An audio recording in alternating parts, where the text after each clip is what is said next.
संपदा the resource channel में आपका हार्दिक स्वागत है। और इस समय हम कृषि निदेशालय के कृषि सांख्यिकी एवं फसल बीमा अनुभाग में हैं और हमारे साथ हैं इस समय कृषि सांख्यिकी एवं फसल बीमा के निदेशक डॉक्टर राजेश गुप्ता जी। डॉक्टर गुप्ता जी, हम ये जानना चाहते हैं कि फसल बीमा योजना जो हमारे देश में इस समय क्रियान्वित की जा रही है, लागू है, तो फसल बीमा योजना जो ये लागू की गई, ये कब लागू की गई और फसल बीमा की क्या आवश्यकता है कृषि को लेकर के? क्योंकि आप जानते हैं कि अपना प्रदेश और देश जो है कृषि प्रधान देश है और खेती जो है वो प्रकृति की गोद में होती है। तो निश्चित तौर पर मेरा ये मानना है कि किसी के साथ जो जोखिम है प्रकृति के प्रांगण में होने के नाते तो ज़्यादा है।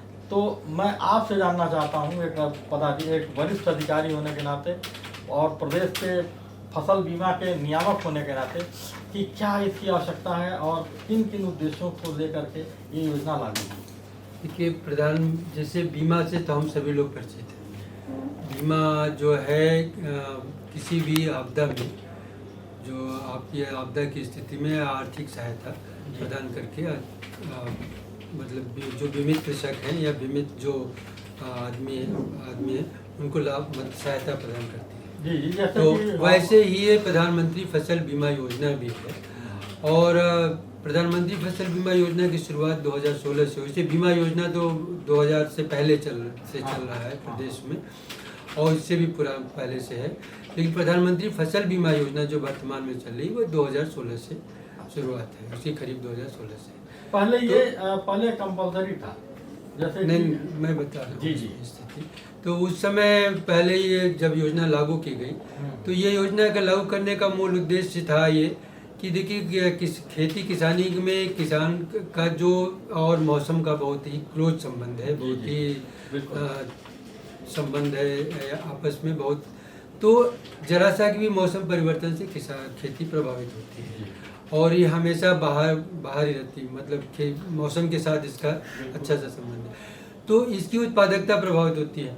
तो इसमें ये कि बीमा योजना क्या करता है कि पहला उद्देश्य इसका ये है कि किसी भी प्रकार की दैवीय आपदा में की स्थिति में यदि कोई फसल जो नोटिफाइड है, अधिसूचित फसल है, बीमा के अंतर्गत उसको लिया गया है, उसको अधिसूचित फसल है, जो भी कोई भी दैवीय आपदा हो, कोई भी दैवीय आपदा होना चाहिए, उससे वो फसलों को बीमा कवर प्रदान करती है। बीमा कवर प्रदान करती है। दूसरा इसका उद्देश्य है कि आपदा वर्षों में जो कृषकों की आय को स्थिर करती है, मतलब उनका आय नुकसान नहीं होती, नुकसान की भरपाई करके।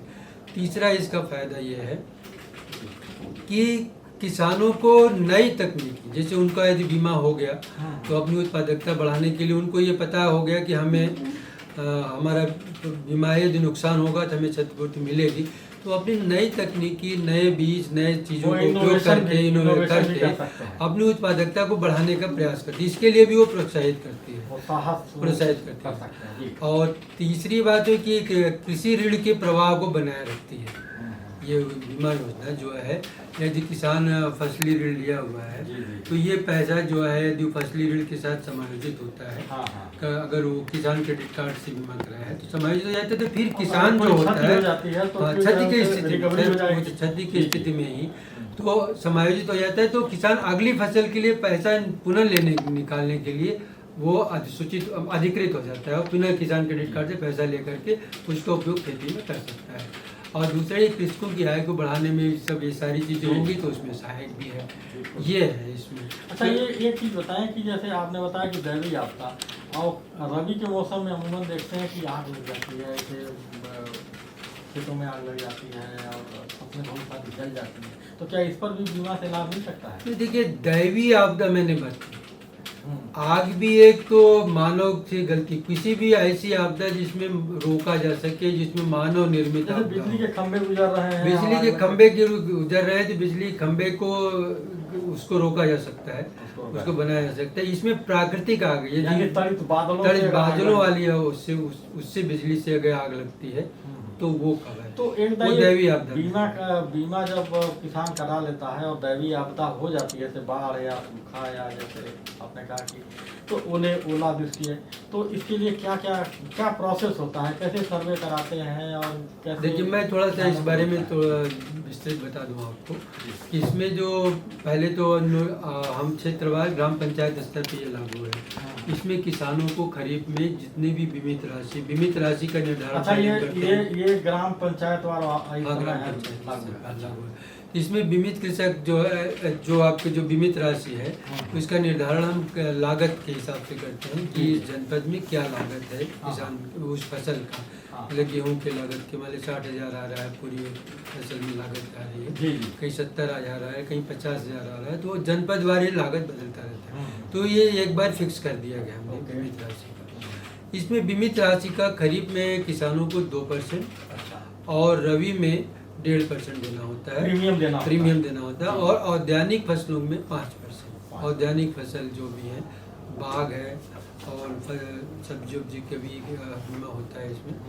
तो आलू है, आम है, अमरूद है, हाँ बाग है, तो इसमें आम शामिल है। और सब्जियों का सब्जी में टमाटर है, शिमला मिर्च है, मिर्च है, आलू है, इतनी चीज़ें शामिल है।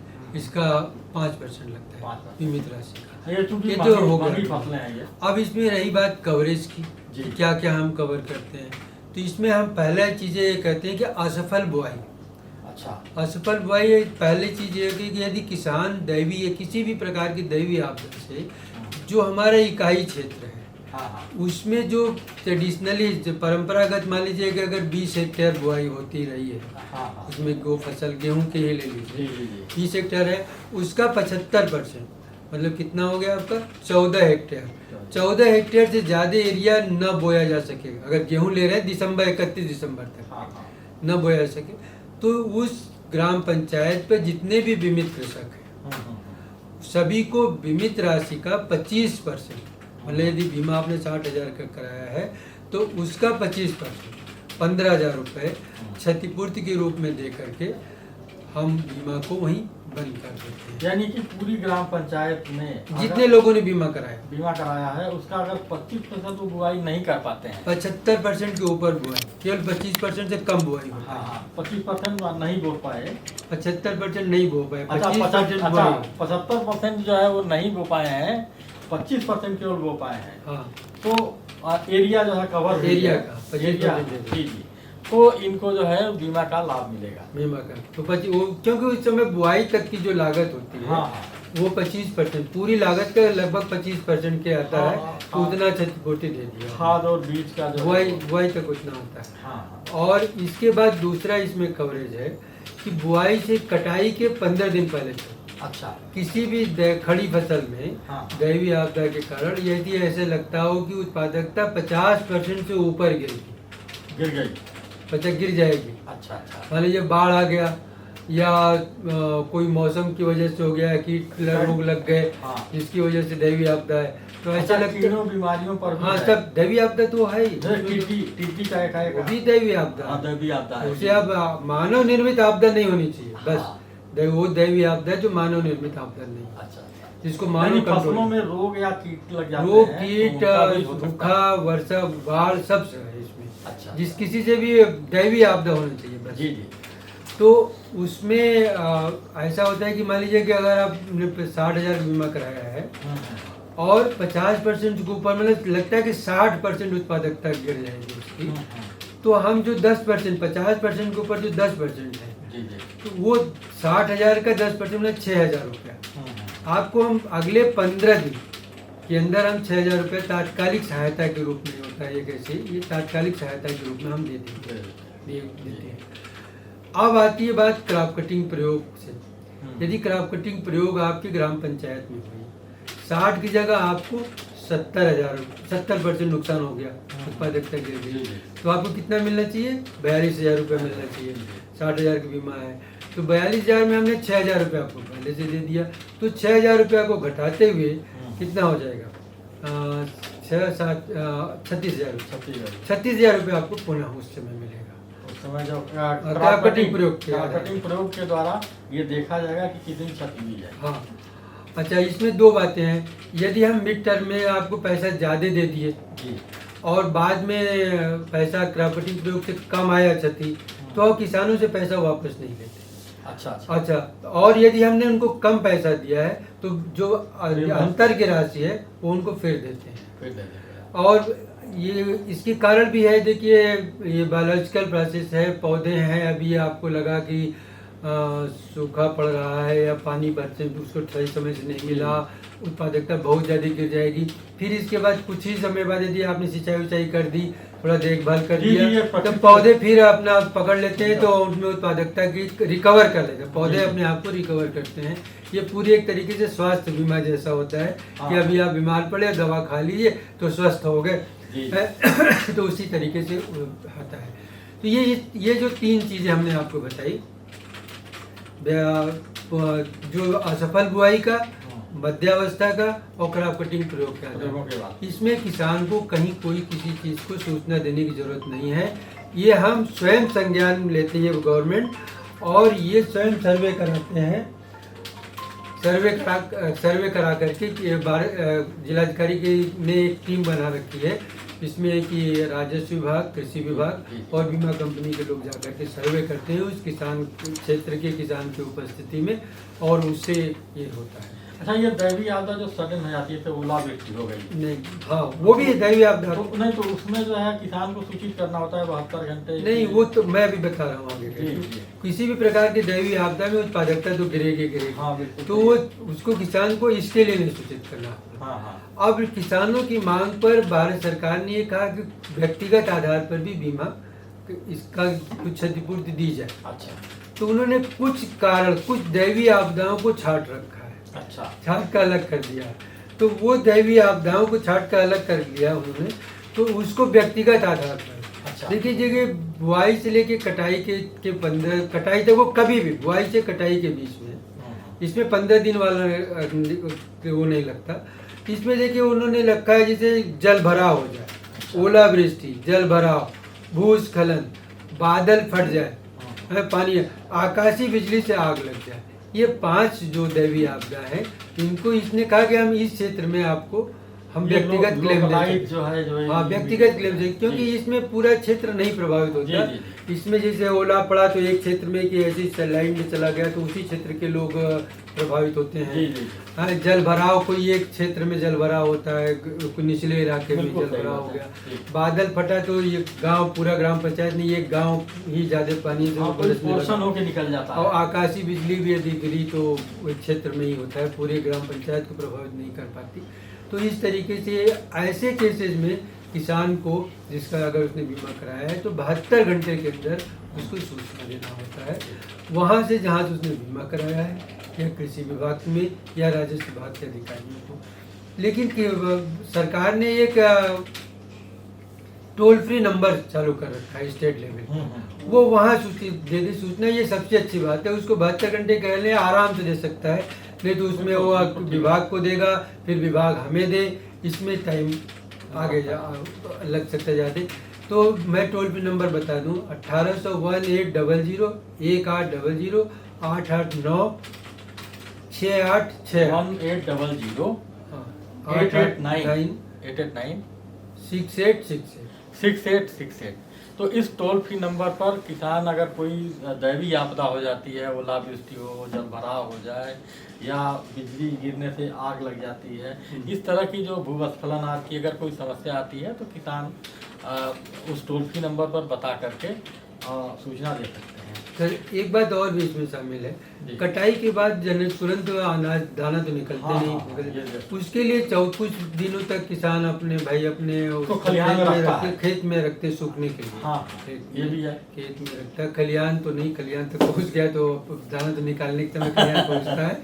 अच्छा, खेत में अगर काट के सूखने के लिए रखता है, तो 14 दिन तक, कटाई के 14 दिन तक के बीच में कभी भी 3 चीजें हैं, चक्रवाती वर्षा हो जाए, ऐसे समय में देखिए चक्रवाती वर्षा, आधी तूफान आ जाए, ओलावृष्टि पड़ जाए, ओला हो जाए, क्योंकि गर्मी में रबी की फसल खा ना पाए, हाँ ओलावृष्टि हो जाए जिससे उसकी फसल का नुकसान हो जाए, तो ऐसे केसेस को भी व्यक्तिगत आधार पर कवर किया गया है। और उसमें भी उसे किसान को बस 72 घंटे के अंदर सूचना देना पड़ता है। वो टोल फ्री भी नंबर पर दे दे तो अच्छी बात है। तो इसमें जब आप सूचना मिलता है तो उसके बाद बीमा कंपनी के प्रतिनिधि और कृषि विभाग के प्रतिनिधि किसान के साथ जाकर के सर्वे करते हैं और सर्वे करने के बाद जो नुकसान होता है उसकी भरपाई अगले 15 दिन में की जाती है। और इस भरपाई का उपयोग जो समायोजन हम क्रॉप कटिंग प्रयोग के आधार पर जो क्षतिपूर्ति आती है उसमें करते हैं। इससे अच्छा, एक चीज़ मैं जानना चाहूँगा कि उत्तर प्रदेश एक बड़ा प्रदेश है, तो यहाँ पर कितनी बीमा कंपनियाँ कार्य कर रही हैं और किन किन मंडलों में अगर वर्तमान में 4 बीमा कंपनी काम कर रही है। एग्रीकल्चर इंश्योरेंस कंपनी है, जी। यूनिवर्सल सोम्पो है, इफ्को टोक्यो है और HDFC, यानी ये कई मंडलों में हाँ कई उनको अलग अलग क्षेत्र बटे हुए हैं। इन्हें बांट दिया गया है। तो इनके कार्यालय जिले या ब्लॉक कहाँ पर है? देखिए इसमें मैंने आदेश है और इनके जो कर्मचारी हैं ये ब्लॉक तहसील स्तर पर और जनपद स्तर पर, तहसील और जनपद स्तर पर इनके कार्यालय जिला कृषि उप कृषि निदेशक के कार्यालय में इनका एक वो कॉल सेंटर टाइप में एक ऑफिस खोला हुआ है। तो ये बीमा कंपनियों का कार्यालय जो है वो तहसील और जिला स्तरों पर है और डिप्टी डायरेक्टर जो जिले के होते हैं उनके हमें तहसील पर जिनके कर्मचारी काम करते हैं, जिले पर जिलाधिकारी का उप कृषि निदेशक के ऑफिस में उप कृषि निदेशक जो जनपद के होते हैं वहाँ से भी संपर्क करके इनके बारे में सूचना और जानकारी प्राप्त की जा सकती है।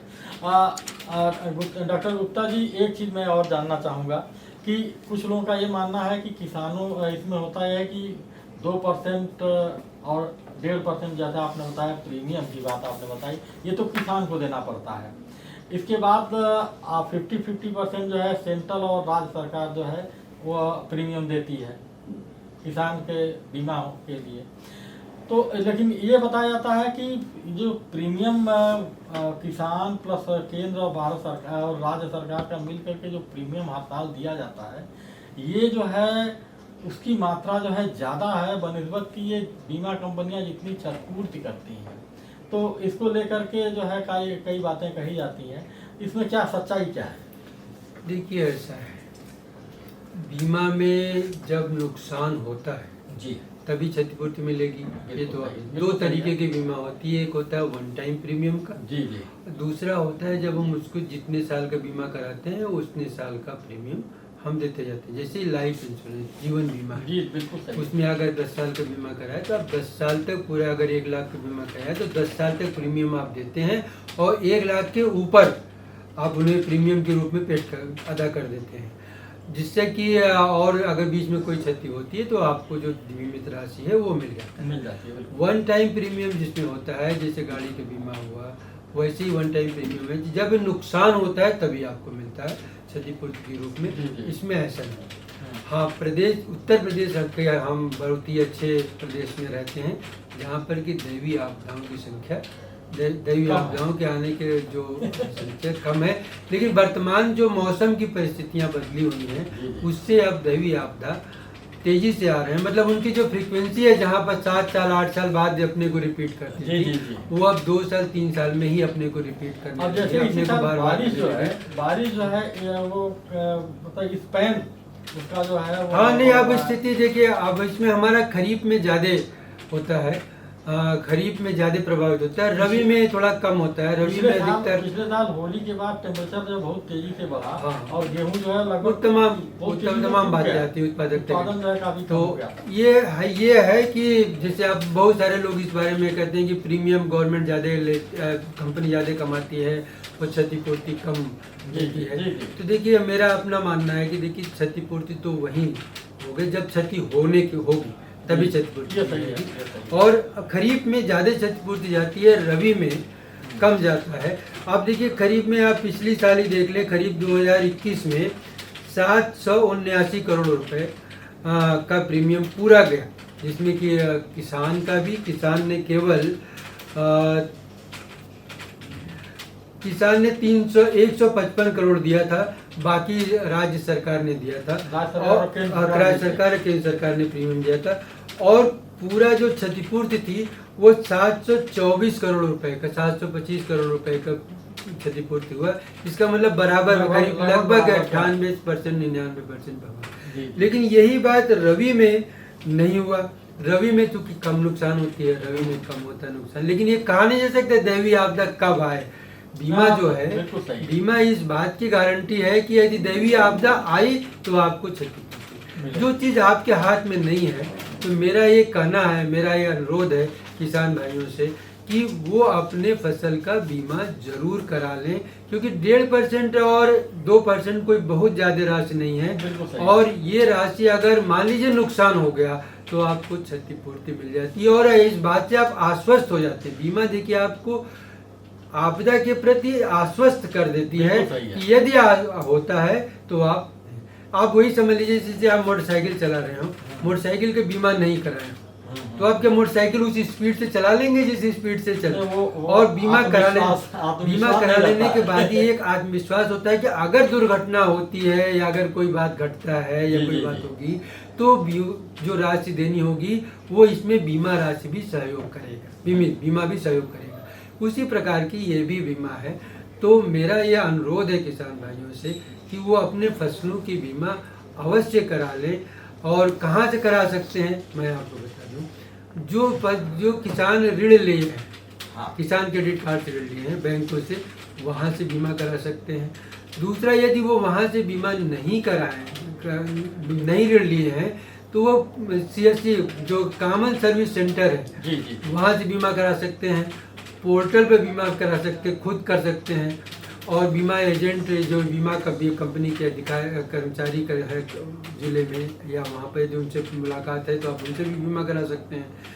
तो इसमें अगर आप बाहर से कराते हैं तो उनके सिर्फ आपको आधार देना जरूरी है, आपके पास खेत है ये जरूरी है देना, आपका जो पासबुक है बैंक का पासबुक, ये 3 कंपलसरी है देना। चौथी चीज़, आप जिस चीज़ का बीमा करा रहे हैं उसकी खेती कर रहे हैं उसको अपने हाथ से ये लिख करके आपको देना पड़ेगा कि हमने बीमा ये फसल बोई है या बोएंगे करेंगे। और किसान क्रेडिट कार्ड के बारे में पहले तो ये कंपलसरी था बैंकों से, बाद में किसानों की मांग पर इसे ऑप्शनल कर दिया गया।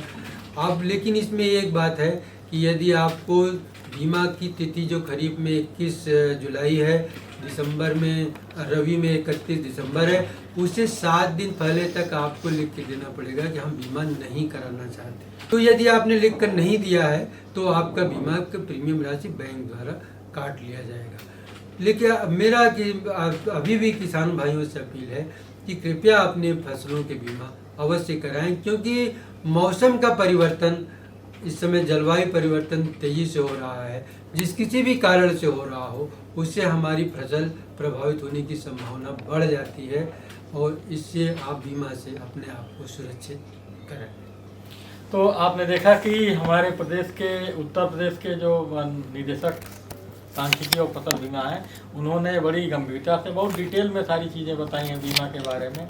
जो भ्रांतियां हैं, मैं तो उनका भ्रांतियां ही हैं कि लोगों के अंदर ये बिल्कुल ये भाव होना चाहिए कि अगर फसलों में किसी कारण से क्षति होती है, दैवीय आपदा के कारण क्षति होती है, तो उनकी फसल पर जो लागत आई है, जो उनका खर्चा हुआ है, वह कम से कम अगर बीमा उन्होंने कराया हुआ है तो उसकी क्षतिपूर्ति उनको एक हद तक हो जाएगी। और निश्चित तौर पे और इसमें अब बहुत इसका प्रीमियम बहुत थोड़ा है, खरीफ और रबी दोनों फसलों में ये बहुत थोड़ा है। तो किसान भाई बीमा अवश्य कराएं। और बीमा की जो बीमा से आपके अंदर जो एक नया आपने बताया कि कुछ इनोवेशन करने का साहस भी किसान के अंदर आ जाता है। यदि कोई क्षति होती है तो उससे लाभ हो जाएगा।